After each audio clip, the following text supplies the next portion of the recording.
Hey there, folks. Thanks so much for joining us. My name is Anthony Taylor. I'm the managing partner at SME Strategy. And today I'm excited to share with you about how to avoid the multiple destination trap with your team. You might actually hear some background noise, so I apologize in advance, but I'm at my home office because this is COVID and that's how things go. But it's not going to stop me from, really sharing something that's going to be super valuable to you. And it's really, my gift to you is to provide a perspective that's going to help you more effectively lead your team, more effectively get everybody aligned and moving forward, and helping your life as a CEO, board member, or senior leader be more effective. So that's what we're up to today. I'm going to turn off my screen share for a second. So there's a little bit about me. I've been leading strategic planning sessions, been doing executive coaching for about 10 years. We see organizations from all over the world, and almost regardless of industry, regardless of organizational structure, they face the similar or same challenge, okay? And every single challenge, if you're faced with people challenges, it basically comes down to three things that I found to be true: wants, needs, and expectations. Wants, needs, and expectations. And I'm going to focus on expectations today. And why expectations are so important, because for you as a senior leader or CEO or executive, you've got high expectations for your team. Your team has high expectations for themselves. And most of the frustrations that happen when leading teams are not because of the thing that actually happens, but is actually in the gap of expectations between what we wanted and what we needed. And so at the heart of the multiple destination trap is a difference in understanding, a difference in expectation, and a difference in want and needs for people. And once you're able to sort of understand what those differences are, you're able to more effectively bridge the gap, which means that you're going to be able to sort of cross that chasm, so to speak, and be able to move your team forward. So that's really what I want to share about today, give you a couple tools in terms of how to reflect on that, how to understand that, how to assess it. So I'm going to give you like a gift of an assessment that you can use with your team to start that conversation. You also have an opportunity to book a consultation with us if you have any sort of further questions about today. And then if you'd like to work with us, we facilitate strategic planning processes to help align leadership teams and boards to be able to have those conversations effectively. And we do that because we're unbiased, third-party, outside people, and we do it online and in person. So if any of those are of interest to you, please feel free to take us up on that. But for now, really, I want to focus on how we can get you out of the multiple destination trap and moving towards that destination that you want to get to. So let's bring up the presentation here and let's get into it. So the first thing I want you to do is hopefully you have a pen and paper, something to write on, because I'm going to share our one Destination Scorecard. A really great conversational tool you can have with your team. It's a great way to assess where you are, where you think you are, where your leadership team or board or management team thinks they are, and then to look at the differences, wants, needs, and expectations. So let's bring that up here. So this one Destination Scorecard that I'm going to make available for you in a second, you'll have access to this as a download. And so I'm actually going to put it up right now. But you can look at it for now, okay? And what I want you to do is start rating yourself in each of those areas. It's really just out of 1 to 10, very, very simple. Should be up there on the right-hand side where it says offers. So basically rate yourself in each of these areas. The first question being, do you have a single destination for the future of your business or your organization, or do you not? If you're somewhere in between, rate yourself somewhere in between. Do you have a detailed roadmap to accomplish that vision, to accomplish that one destination or successful future? If you do, give yourself a 10. If not, you don't have a detailed roadmap, then give yourself a 1. Is your team fully aligned with your vision and roadmap? So give yourself a 10. And if not, give yourself a 1. And again, you're going to start to notice that your own thinking and your own assessment is going to say, oh, there's some room for improvement here. You might think you're doing great. Your team might not think that you are, or vice versa. Number 4, our team is fully engaged and totally productive. Or our team is not as engaged or productive as we desire. Again, wants, need, expectations. Number 5, we communicate clearly our vision and our roadmap to our team, or you do not. Our team members work towards common goals across the organization, or are your team members working in isolated silos from each other? Do you have common behaviors, values, and language that dictate how you work together? or do you not? So rate yourself 1 out of 10. We're tracking progress against our goals, or we don't track progress against our goals. We know who is doing what and everybody is accountable, or we don't know who's doing anything and no one is being held accountable. We're achieving our full potential as an organization, or you're not. So take the time to answer those questions, tally up the total, and let's see what you got. There's no good or bad, and that's what's, great about this. It's just your opportunity to assess your own organization, your own team, and look at the opportunity to get to that next level. There's always room for improvement with teams. And so it's really about, what do you want for the future of your organization? And is there a sufficient business case reason for you to move forward? If you got a low score, then you might be in the multiple destination trap and you might want to pay extra attention. And if you got 70 or 80 or 90, well, you're still going to get a lot of value as part of today's workshop. Okay, so let's get into it. What is the multiple destination trap? What is the cost of the trap? And how to escape the trap? So the multiple destination trap is really what it sounds like. You're focused on so many things at once, and it spreads your team out. So in my background, I am, of course, as I mentioned, the managing partner and the lead facilitator at SME Strategy.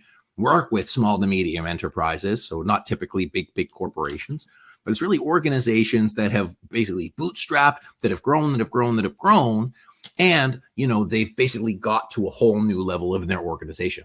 My background, I used to own an ESL school. I had 2 coffee shops. I put on rock concerts. I have a background in entrepreneurship. I used to coach a lot of entrepreneurs. They're very well-intentioned, but change directions a lot. And I find most entrepreneurial organizations sort of have that affliction. They're very, very motivated to move forward. They've created a great product. But when it comes to taking on a lot of things and a lot of projects and having too many priorities, that's one of the big sort of afflictions from them. I've also written 2 books, one on strategy and one on entrepreneurship. So really just studying the world of it. And so it's been a culmination of 10 plus years of work, this multiple destination trap. So it really is trying to focus on too many things at once. You've got a to-do list that adds and adds and adds. Nobody really knows where the organization's going. Nobody really knows what they need to be focused on, or they're focused on too many things and in the process don't do anything because they want to avoid risks. Said a different way, my version of success is different than your version of success. Well, if we're on the same leadership team, how are we going to prioritize initiatives? How are we going to prioritize budgeting decisions? If we're moving to the same place, we're moving to different places. And so the operational component of your plan doesn't really make a difference because you're working towards different things. And that's one of the things that frustrates leadership teams the most, is working on different things and not knowing how to be successful. One of my favorite sort of parables for this is Alice in Wonderland. So in Alice in Wonderland, she gets to a fork in the road, and your organization might be in a fork in the road as, should we do this or should we do this? Or alternatively, should we do this or this or this or this or this or this? Well, in the story, Alice asked the Cheshire Cat, well, which road should I take? To which he replied, well, where are you trying to get to? And then she said, I don't know. And then he said, well, then any road will get you there. And so most organizations that are stuck in this trap, that aren't making as much progress as they would like, that are experiencing frustration, uncertainty, that feel like they're spinning their wheels and duplicating work, it's often because they don't know where they're going. They're just so focused on moving there quickly. And it's just not a fun place to be from a leadership team perspective. When I was leading not-for-profit organizations as an executive director and chair, I had that exact same thing. We had very well-intentioned people, but everybody was working on their own thing and we weren't making progress like we wanted to. So what's the cost of the trap for you? On your pen and paper, write down, well, what are the actual dollar costs of this, if you can? Now, frustration doesn't always have a cost, but you might have to have that extra bottle of wine at nighttime. But if your team is frustrated, what does that result in? Maybe it results in lower morale. Maybe that means that people end up quitting. Maybe it means that projects take twice as long. Or maybe you're duplicating work that doesn't need to be duplicated because, I didn't know about this, or I didn't know this person over here was working on that. It creates frustration, creates apathy, and people aren't as productive as they'd like. uncertainty. Well, should I work on this? Should I work on this? Should I work on this? It happens all the time. But how will you know what to work on? Because you don't have anything guiding you. As a leader, there's probably a cost to you. The cost of firefighting and having to micromanage people versus being able to lead and do high value activities. You might be getting $100 an hour to be a leader, but you're having to do menial tasks just to get everybody organized. Well, that's the cost of the trap. It costs you progress. It costs you frustration. It means that the growth targets that you're hoping to accomplish, oh yeah, we wanted to, enter this market, or we wanted to expand, or we wanted to sell more. You couldn't do it because you had to go back and work on foundational things, or spinning around in circles, or missing deadlines, etc. These are things that happen every single day, but we get accustomed to it because it's just the way things are. And that's why it's a trap. You don't recognize you're in the trap until somebody actually takes a step back and says, actually, you're doing this and you're stuck. And that's why that scorecard is so helpful. Number 4, lower engagement is your people want to win. You want to win. And so if you don't know what winning looks like, if you don't have a scoreboard, if you aren't able to know what progress means, well, how are you ever going to get there? So Gallup has that famous survey. It says 27% of employees are engaged, which means that 73% of employees are actively disengaged. That's why people quit managers. That's why they aren't productive. That's why you're not moving forward. It's because they don't know how to win. And so if you're in the trap, your team is stuck, just like you. And the final part is stress. You're overwhelmed. You've got too many priorities. You've got so much stuff to do, and you don't know how to organize it. You take sick days, you take stress days, you take personal time off because there's so much on your plate. Well, what would it be like if you didn't have to have all of that? If your team was engaged, if your team was making progress, if your team was clear on where they wanted to go, and they were happy and engaged every day. That's really the choice, that fork in the road. Well, you could pick this one or you could pick that one. So that's really what I want you to get for yourself is, if you experience any of these symptoms, what's it's costing you?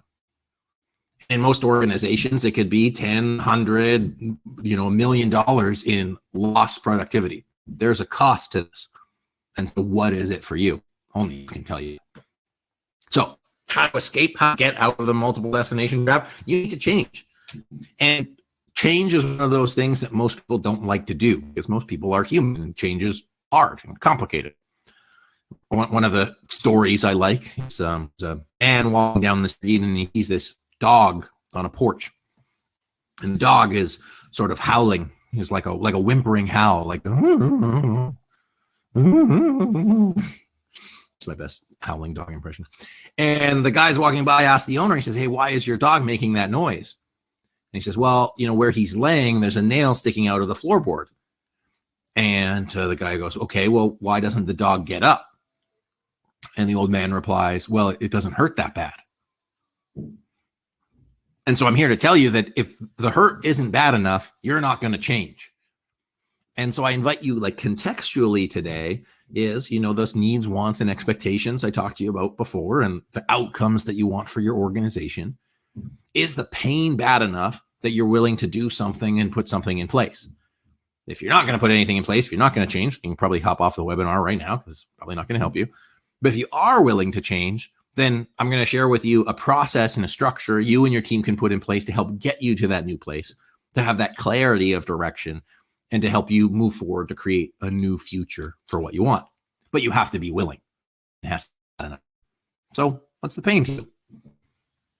All right, well, let me make it easier for you as you identify the pain. What happens? So let's imagine in the future, let's close our eyes and visualize. What happens if you don't change? What kind of results are you going to keep getting? You're going to have keep people leaving your team. Are you going to be frustrated? Are you going to keep missing timelines? Whatever. What's going to continue to happen if you don't have a culture or values that support the progress of your organization? What won't you accomplish? Maybe you have big visions or big goals for your team, but if you keep getting stuck in that trap, well, you're not going to accomplish them. What is the impact to you and your team of not having one clear destination? I find one of the biggest challenges, people talk around in circles. You have the same meeting to talk about the same thing because we can't decide on it. We keep bouncing from point A to point B. So only you can say what it is. I'm here to point out that it probably exists. Okay. So what happens if you don't change? And then see if you can put a dollar amount to it. There's probably a cost, like a hard cost to it. If you're trying to go from 10 to 15 million, well, there's a $5 million cost there. So it's a very easy fix. You just need to recognize that the pain is bad enough.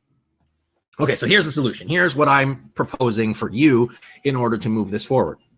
The one destination model, okay? Get your team moving towards one clear destination of the future. So there's two parts to this. There's the donut hole, which is the one destination. That's making sure we know where we're going, what success looks like. It's the tasks and actions and pieces that go into making that happen and going from point A to point B in all of the steps. But I want you to consider that that's only part of it. So creating a strategic plan, we're experts in strategic planning. Creating a strategic plan is part of the solution. Getting alignment is part of the solution.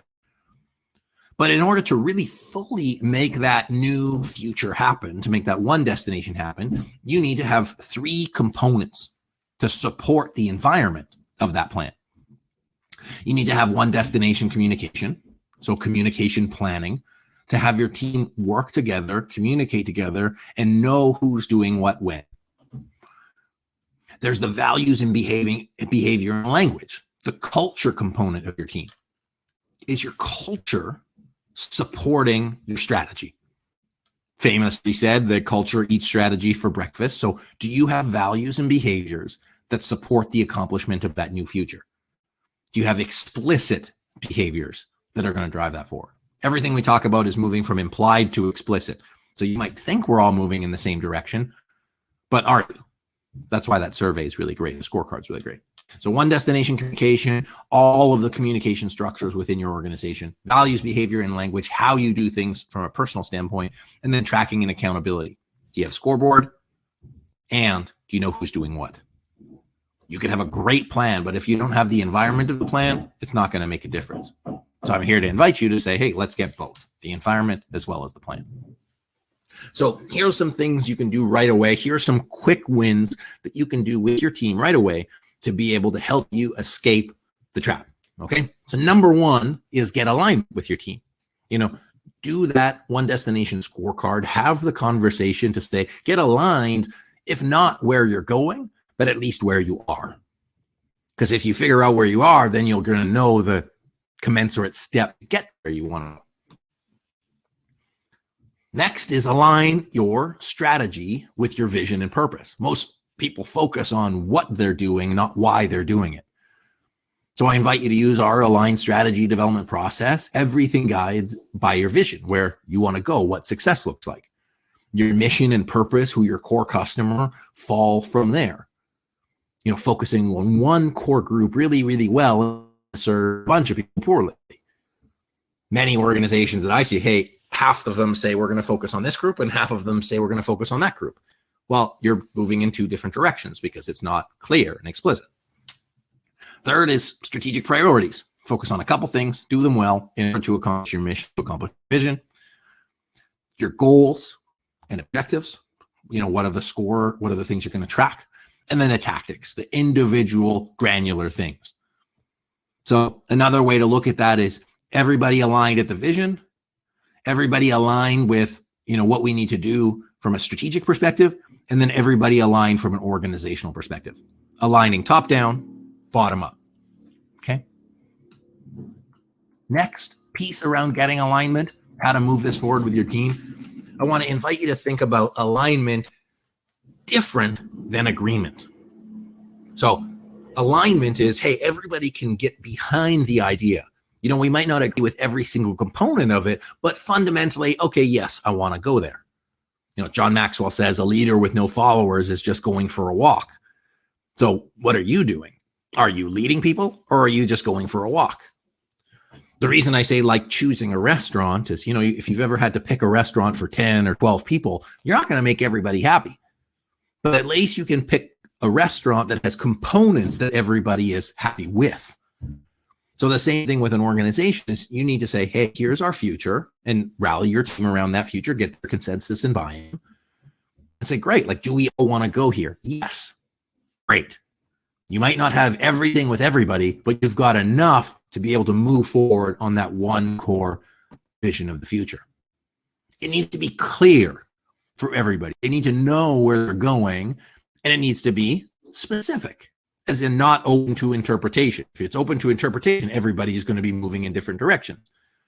So moving from implied to explicit as you go through the process of creating your vision, creating your strategic plan.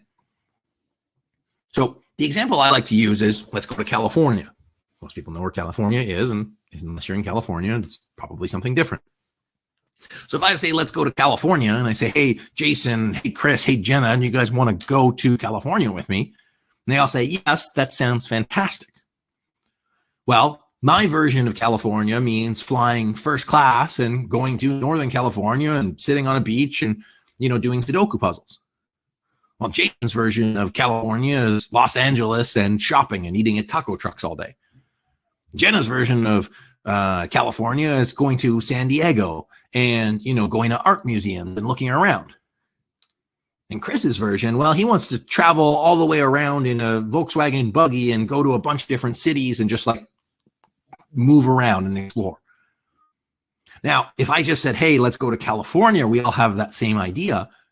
But when it comes down to the practical nature of it, everybody has a very different expectation, wants, needs, expectations. Everybody has a different expectation and understanding, and ultimately there's going to be some disappointment. So how does this translate to you? Is most people say, hey, let's grow our company, let's move forward, let's serve our members, let's expand into new markets. That might be clear to you, but it's not clear to everybody else. And then it creates frustration, creates apathy, creates resistance. And then you get thrown back into the trap and you stop making progress. So you need to have a clear one destination of where you're going so that everybody knows where that is, wants to go there, and is happy to get on the bus before the bus starts moving. The next piece around, once you've got clear about where you want to go, is to prioritize.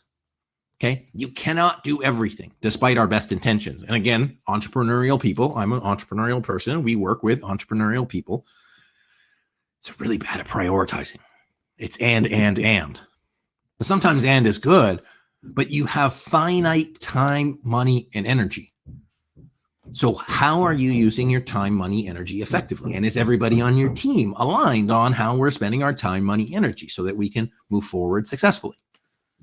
In the famous words of philosopher Ron Swanson, never half-ass two things, whole-ass one thing, is if you do too many things, you're going to do them poorly. You're going to spread your energy, time, money like peanut butter instead of actually making progress. It creates frustration. It creates apathy. And then you get thrown back into the trap. You don't make progress. So what I want to suggest is that instead of being like this building on the left, so you imagine a building that has 10 floors, each floor has 10% of your time, money, energy. You do a little bit of a lot of things. It's actually worse than that because every time you switch floors, there's a switching cost. And if you're trying to focus on 10 things, how many things are you really focused on? You get overwhelmed and paralyzed. You don't do anything. You go back in the trap. And so what I'm advising you to do, inviting you to do, is for you and your team to say, okay, great. What are the top 3 things that we need to focus on? Let's put a lot of energy towards them. Focus like a laser instead of a shotgun. Let's accomplish it and then move on to something else. If you're on this call and you've had strategic plans that made no progress, it's probably because you had too many things on them.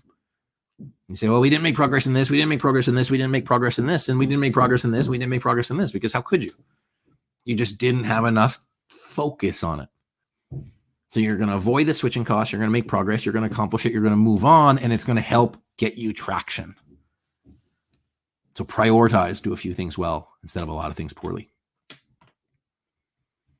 So now I want to share our aligned strategy development process. This is, rubber to the road. Here's the process we use for creating an aligned strategic plan. And this is the exact process that we use in our aligned strategy development program.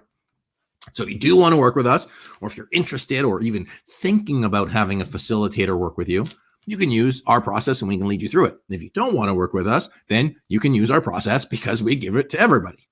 We're just going to do it better, but I digress. So here's the steps. There's 5 of them. You can write them down. The first is, where are we now?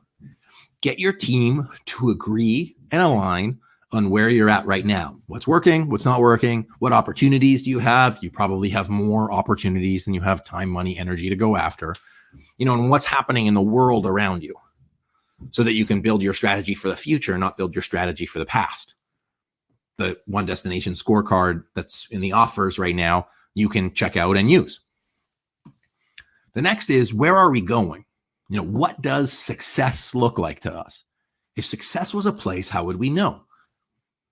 And again, it's if I'm over here and you're over here, we're moving to different places. On the ocean, and a degree of difference over time is going to spread you out. And that's what happens with a lot of teams, is they don't agree on what success looks like and they move further and further away. So they have different wants, needs, and expectations. So where are we going? And then, how are we going to get there? Who do we serve? What do we do? Who are we in our essence? What is our value proposition, among other things? What's going to get in our way? So that's identifying risks and roadblocks ahead of time so that we can be proactive instead of reactive. Using a risk-informed approach for strategy development is help your team focus on needs instead of wants. When you know what the needs are, those are the things that are going to give you the biggest leverage to get to where you want to go. The other piece of that is values and behaviors. Formally setting values and behaviors that will accomplish your plan in the absence of a plan. I guarantee you that if you have the right values and behaviors, you'll be able to accomplish your vision. I also guarantee you if you have the wrong values and behaviors, you won't accomplish your vision. And we do a very cool exercise around that when we do our sessions. What do we need to do to get there? So what are the practical things? What do we need to prioritize? What are the goals, objectives, actions in order to move us forward? What are the tangible steps we need to take to go from point A to point B through that prioritization? And then finally, how are we going to communicate our plans? How are we going to get the plan from a document into the hearts and minds of our people, of our stakeholders, of everyone else around? So if you're interested in being able to move that forward, I'm actually going to take a step back. This is a really simple way to get your team forward on one clear destination of the future. Okay. And it'll be a process and structure that everybody in your organization can use. And if you're the kind of organization that has multiple departments, multiple teams, it's a super easy framework that you can cascade down so that everything is aligned. Everybody is moving in the right direction. And it's critical when you're trying to make transformational change is to have everybody sort of rowing in the same direction. Okay. So if you're interested in working with us, we have this program available online and in person. You'll get your team aligned on the same page. You're going to make time for strategic conversations and you're going to prioritize and hit your goals faster. Almost everybody that we've worked with has hit their vision faster than they thought, whether that's actually accomplishing some of those big milestones, whether that's, getting their top line revenue, whether that's transforming their culture. People almost always walk in with, hey, here's what I think I need to do. They walk out with something totally different. But when they have the systems, processes, and structure in order to move that forward, they make the progress because it's about getting everything else that's not moving you forward out of the way. It's about getting out of that trap. So I'm going to put a link here. And if you want to book a consultation with us to just have a conversation about this, happy to answer any questions, happy to support you with it, happy to see if it's a good fit. It's not a good fit for everybody. But it might be a good fit for you if you're interested. So fill out a contact form and happy to have a conversation with someone on our team. So, what we do now as a team and what you have the opportunity to do is get your team together for a conversation about what the future looks like and where you're going and what it is. Inevitably, your team will feel lighter. And it's because they've been carrying and they are carrying all of these wonders and doubts and questions about what the future holds for them. Even your senior management has some wonders about where you're going. And it's an opportunity to really put it all on the table to get clear about what that looks like, what needed to be done to get there. And then coming out of the session, you're unleashed. It's like you've been running with a parachute for the whole time and then you undo the parachute. You go so much faster because now you have certainty about where you're going. It creates clarity, certainty, alignment, and progress. And for me, it's just super fun because I get to do that with teams all over the world. So move forward on this process to engage your team to help unleash them towards that future. So really, in conclusion, what I want to leave you with, going through the scorecard and assessing your team, is the number one thing I want you to do is create that one destination for your team. Move away from the multiple destination trap that creates frustration, uncertainty, and move towards one clear destination of the future that'll help engage your team. It'll help make them happier. It'll help them be more productive, and you'll make so much more progress. Because if you don't know where you're going, how are you actually going to get there? So create one destination for your team, move forward, and accomplish your goals. And if we can partner with you to provide a structure in order to do that and help elevate the capacity of your leadership team, it'd be our pleasure. So if you'd like to have a consultation with someone on our team about how that might work, about the process, whether that's online or in person, please feel free to reach out. Happy to provide a no obligation consultation. We'll learn more about your goals. We'll share a little bit about our approach. And if there's a great fit, then we can move forward. Otherwise, I hope you enjoyed today's workshop. I hope you got a lot of value from it. And I hope it gives you a couple things that you can take with your team right away to be able to move them forward towards one destination and ultimately towards the goal of where you want to go. So once again, my name is Anthony Taylor, a managing partner at SME Strategy. Thank you for spending this time with me today. I'm super excited to share with you again, and we will see you in our next workshop. All right. Take care, everybody.